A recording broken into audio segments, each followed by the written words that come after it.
Gold trusted gold buyers. మీరు తాకట్టు పెట్టిన బంగారాన్ని విడిపించి ఈ రోజు ఉన్న మార్కెట్ ధరకు కొనబడను. లివర్ నుంచి వచ్చిన ఎంజైమ్స్ కిడ్నీ నుంచి వచ్చిన ఎంజైమ్స్ కూడా కలవాలి. సో అందుకే కిడ్నీ ప్రాబ్లం ఉన్నాళ్ళు, క్రానిక్ లివర్ డిసీజ్ ఉన్న వాళ్ళకి డి విటమిన్ ఎంత సప్లిమెంట్లు ఇచ్చినా ఎంతసేపు ఎండలో కూర్చోబెట్టి తయారు కాదు. ఎందుకని ఆ లివర్ నుంచి కిడ్నీ నుంచి వచ్చిన ఎంజైమ్స్ తయారయ్యి అక్కడ అసోసియేషన్ కలవంది, నీకు అది ఫుల్ ఫామ్ కాదు. అర్థమైందా? సో అది సప్లిమెంటేషన్ మంచిదైతే పనికి వస్తుంది, కానీ ఎండ ఉండడం కంపల్సరీ, బేసిక్గా ఎండే.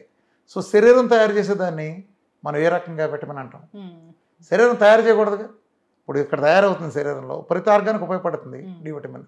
అందుకే శరీరంలో ప్రతి చోట వీడిఆర్ అంటారు, విటమిన్ డి రిసెప్టార్ ఉంటుంది అన్ని సెల్స్లో, ఎక్కువ సెల్స్లో. అంతే vitamin B receptor, vitamin C receptor, vitamin K receptor అని ఉండదు. ఓన్లీ విటమిన్ డి ఉంటుంది. అంటే అది విటమినే కాదని మీనింగ్. ఆ చెప్పడం కోసం బయోకెమిస్ట్రీలోనే మనకి దానికి అర్థం ఉంటుంది.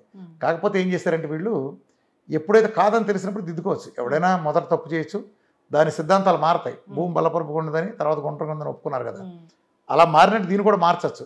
కానీ మారిస్తే వాళ్ళ వ్యాపారాలకి అడ్డమవుతుంది. ఎవరికైతే డి విటమిన్ బలంగా పుష్కలంగా ఉంటుందో వాడికి హాస్పిటలైజ్ అవకాశం చాలా తక్కువ. మన పెద్ద తరంలో ఇప్పుడు మన పెద్దవాళ్ళని తీసుకో, వాళ్ళకి జబ్బులు ఉండే కాదు. పెద్ద పోతే బాల్యంతరాల్లో పోయేవాళ్ళు, లేకపోతే చిన్నపిల్లలు జబ్బులు వచ్చిపోయేవాళ్ళు తప్ప పెద్ద వయసు వాళ్ళంతా మగాళ్ళకి వాళ్ళంతా స్ట్రాంగ్ ఉండేవాళ్ళు. చూసావా? 100 ఏళ్ళు బతుకుండేవాళ్ళు, 90 ఏళ్ళు కూడా జాంకాయలు తినేవాళ్ళు, పచ్చి జాంకాయలు. ఎందుకనంటే వాళ్ళు ఎండలో చొక్కా లేకుండా పనిచేస్తారు, ఇంత నెయ్యి వేసుకునేవాళ్ళు. సో విటమిన్ డి వాళ్ళకి పుష్కలంగా అందేది కాబట్టి బోన్స్ కానీ పళ్ళు కానీ అంత స్ట్రాంగ్ ఉండేవి.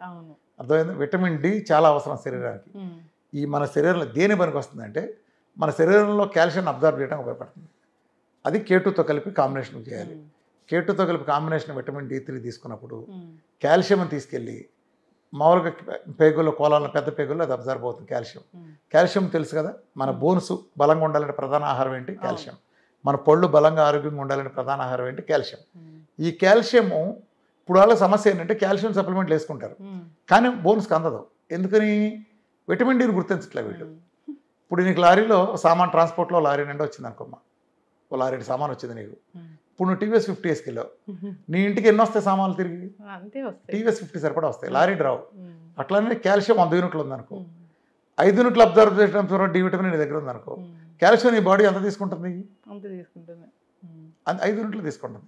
సో నీకు తింటావు, నీ కాల్షియం ఉంది కానీ డెఫిసిట్. అర్థమైందా? సో అది K2తో కలిపినప్పుడు కాల్షియంని బ్రష్గా అబ్జర్వ్ చేసి K2తో ఫ్రెష్గా అబ్జర్వ్ అవుతుంది. పైగా కాల్షియం ఎక్కువ రక్తంలో వదిలేయటం వల్ల ఏం జరుగుతుందంటే అది యూరిన్ నుంచి డిస్పోజ్ అయ్యేటప్పుడు ఆహారం నుండి ఆక్సిలేట్తో కలవటం వలన ఈ రెండు కాంబినేషన్లో ఎంత ఎక్కువ కాల్షియం యూరిన్లో డిస్క్రియేట్ అవడానికి అవైలబుల్గా ఉంటే అంత ఆక్సిలేట్తో ఎక్కువగా కలిసి ఈ రెండు కలిపి కిడ్నీలో స్టోన్స్ ఫామ్ అవుతాయి. ఇవాళ మనకి కిడ్నీలో స్టోన్స్ అంటారు కదా, ఈ కిడ్నీలో స్టోన్స్ ఫామ్ అవడానికి 100కి 90 నుంచి 95% కారణం కాల్షియం ఆక్సిలేట్, ఈ రెండింటి కాంబినేషన్. సో ఆ కాల్షియం కనుక మనం అబ్జర్వ్ చేసేసుకుంటే అక్కడ నీకు యూరిన్లో కలవటానికి కూడా ఉండదు కదా, తేడా అర్థమైంది. సో డి విటమిన్ ఉపయోగం అంత ఉంది. ఇవాళ డి విటమిన్ ఎండకి మనం అందరం మానేసాం, ఎండకి వెళ్ళటం మానేసాం. ఎండకి వెళ్ళటం ఎండలో వాకింగ్ చేయటం, చల్లగాల్లో అటు ఇటు తిరగటం, ఎత్తిన టోపీ పెట్టి ఎండలో కూర్చోడం కాదు. శరీరంలో శరీర భాగాలని కాన్స్టెంట్గా చర్మాన్ని దాన్ని ఎక్స్పోజ్ ఇవ్వాలి. అది దీనివల్ల కొంత నలబడతారు అనుకోవచ్చు, కానీ మనం అది చాలా అవసరం. అట్లనే సన్ స్క్రీన్ లోషన్స్ అవన్నీ రాసుకుని ఎండలోకి వెళ్ళకూడదు. అది సన్ స్క్రీన్ లోషన్స్ మన సరైన గ్రహించినవి. సో అది ఈవెన్ కొబ్బరి నూనె రాసుకున్నా అది కూడా 20% న్యాచురల్ యూవీ ప్రొటెక్షన్ అది.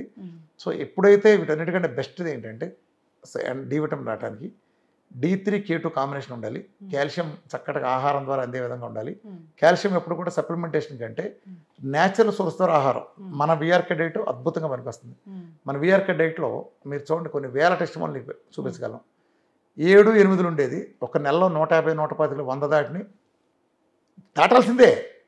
ఎందుకంటే ఈ ప్రపంచంలో ఎవరు లేని విధంగా నేను ఒక సప్లిమెంటేషన్ మోడల్ చేశాను. ప్రపంచంలో వాళ్ళు ఏం చేస్తారంటే అమెరికాలో ఈ అమెరికన్ భావజాలం వాళ్ళు మనిషికి కావాల్సింది ఇచ్చేది ఎంత డోస్ డిసైడ్ చేశారంటే 800 పెద్దవాళ్ళకి, పిల్లలకు 400 అన్నారు, యావరేజ్గా ఒక 600 అనుకో. అంటే 800 యూనిట్లు ముక్కులో పెట్టుకుని చాలు.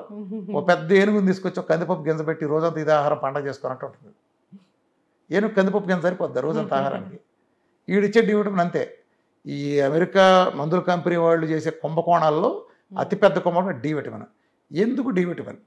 మొన్న కరోనా వచ్చింది, కోట్ల మంది చచ్చిపోయారు కదా. ఎవడు చచ్చిపోయాడు? రోడ్డు మీద కూలాడా, పాలోడా, పనోడా, రిక్షావాడా, మన పేపర్లు వేసేవాడా, ఐస్ క్రీమ్ బండివాడా? ఈడెవడో చావాలా, రైతు కూలు ఎవడో. ఎందుకుని? ఆడు ఎండలో ఉంటాడు. ఎండలో ఎవడుంటే ఆడు చావాల. ఎవడ తెచ్చాడు, ఎవడైతే ఏసీలు ఎక్కువ ఉంటాడో ఆడే తెచ్చాడు. చూసుకోండి, లెక్కేసుకోండి. రెండోది, నీకు తెలిసిన ప్రతి శవం కరోనాలో పలానావాడు చచ్చిపోయాడంట అని నువ్వు విన్న ప్రతి శవం హాస్పిటల్ నుంచి వచ్చింది. రోడ్డు మీద కూడా ఎవడో చావాల. మద్రాసు నుంచి ఢిల్లీ దాకా నడిచిన ఫ్యామిలీలు ఉన్నాయి. వీళ్ళందరూ కరోనా మధ్యలోంచి వెళ్ళారు. ఎప్పటికీ కరోనా రాలా. అర్థమైంది ఎండ ఎంత కాపాడుతుందో. ఇలా కాపాడుతుందని తెలుసు కాబట్టే వాళ్ళు డి విటమిన్ని ముక్కులో పొక్క అంత ఇచ్చి ఇదే మ్యాక్సిమం లిమిట్ పెట్టగలిగారు. సో ఎప్పుడైతే డి విటమిన్ లేదో ఈ మాఫియా ముఠాకి మందులు అమ్మడానికి భయంకరమైన స్కోప్. అంటే ఇది creation of diseases, creating customers. ఇప్పుడు నువ్వు నీ బిజినెస్కి వ్యూవర్షిప్ అనే కస్టమర్స్ని క్రియేట్ చేయాలనుకుంటావు. దానికోసం కొత్త కొత్త స్కీములు తీసుకుంటావు. ఒక హోటల్ మంచి రెసిపీలు పెట్టడం ద్వారా వాడు కొత్త కస్టమర్లు చేసుకోవాలని చూస్తాడు. వీళ్ళు ఏం చేశారు, కస్టమర్లు రావాలంటే జబ్బులు రావాలి. ఆడ కస్టమర్ అంటే వాడు మనమే. మనకు జబ్బులు వస్తే ఆడి కస్టమర్ అవుతాం. సో మనం వాడి కస్టమర్ అవ్వాలంటే మన జబ్బులు రావాలి. జబ్బులు రావాలంటే వీడు మంచిగా చెడగొట్టాలి. అందుకని ఈ దౌర్భాగ్యులు చక్కగా నెయ్యి వేసుకుని నెయ్యి మార్పించారు. ఆ నెయ్యి వేసుకుంటే ఇది వెళ్ళి డి విటమిన్ వస్తుంది. నెయ్యే కదా నువ్వు తీసుకున్న నెయ్యే వెళ్తేనే ఆ మంచి కొలెస్ట్రాల్, డైటరీ కొలెస్ట్రాల్ వెళ్తేనే చర్మ కింద కూర్చొని వస్తుంది. సో ఇలా ఉంటుంది స్కీమ్. ఎప్పుడైతే చెరగొట్టారు, నేను చక్కగా high doses of D vitamin ఇస్తాను, చాలా హై డోసెస్ ఇస్తాను. దాంతోపాటు K2 కాంబినేషన్ కూడా చాలా అద్భుతమైన కాంబినేషన్ ఇస్తాను. కాబట్టి నా దగ్గర ఇవాళ క్యాన్సర్లు అద్భుతంగా మెరకలుగా తగ్గినాయి అన్న, సొరియాసిస్లు, రొమటాయిడ్ ఆర్థరైటిస్ లాంటి నెలల్లోనే తగ్గినాయి అన్న, ఈవెన్ టైప్ 1 డయాబెటీస్లో నెల రోజుల్లోనే తగ్గిన రిజల్ట్ ఇవ్వగలిగానంటే, అంటే C-పెప్టైడ్లు 0.5 ఉండే 2.86కి వెళ్ళే స్థాయికి వెళ్ళి ఇలా అనేక మెరకల్స్ వెంటనే నొప్పులు పోతున్నాయన్న. డి విటమిన్ పాత్ర చాలా కీలకం. నేను పుష్కలంగా డి విటమిన్ అందేటట్టు చూస్తాను. డి విటమిన్ అందడానికి బెస్ట్ సోర్స్ సూర్యుడు. దాంతోపాటు మన ఫ్యాట్లోనే vitamin A, D, E, K, fat soluble vitamins. కాబట్టి డి విటమిన్ ఉంటే మీ దగ్గరికి ఏ రోగాలు చేరవు. ముఖ్యంగా బోన్స్, పండు తీరు బెరుగ్గా ఉంటే నొప్పులు అనే మాటే రాదు మన దగ్గరికి. డి విటమిన్ అభావం ఉంటే లంగో సంబంధించి ఏ ప్రాబ్లం రాదు. సో కరోనా లాంటి వ్యాధులు కూడా దగ్గర రావు. చూసారు, పెద్ద నిదర్శనం కూడా మీకు చెప్పాను. కాబట్టి డి విటమిన్ అందరికీ కావాల్సిందే, చాలా ఎక్కువ కావాలి. 150 ఆ దౌర్భాగ్యుడు చెప్పిన 80, 100 కాదు. అసలు ఎవరికి వెళ్ళవు. 30 దాటితేనే పండగ చేసుకోండి అంటారు. నీకు 100 మార్కుల్లో 35 వస్తే పండగ చేసుకుంటావా, 90 వస్తే పండగ చేసుకుంటావా, 35కే పండగ చేసుకోమంటారు. వీళ్ళెవడో 99, 100 ఉండవు. ఇది ఒక కుంభకోణం, కుట్ర. ఈ మాయగాళ్ళ మాయ వల్ల పడమాకండి.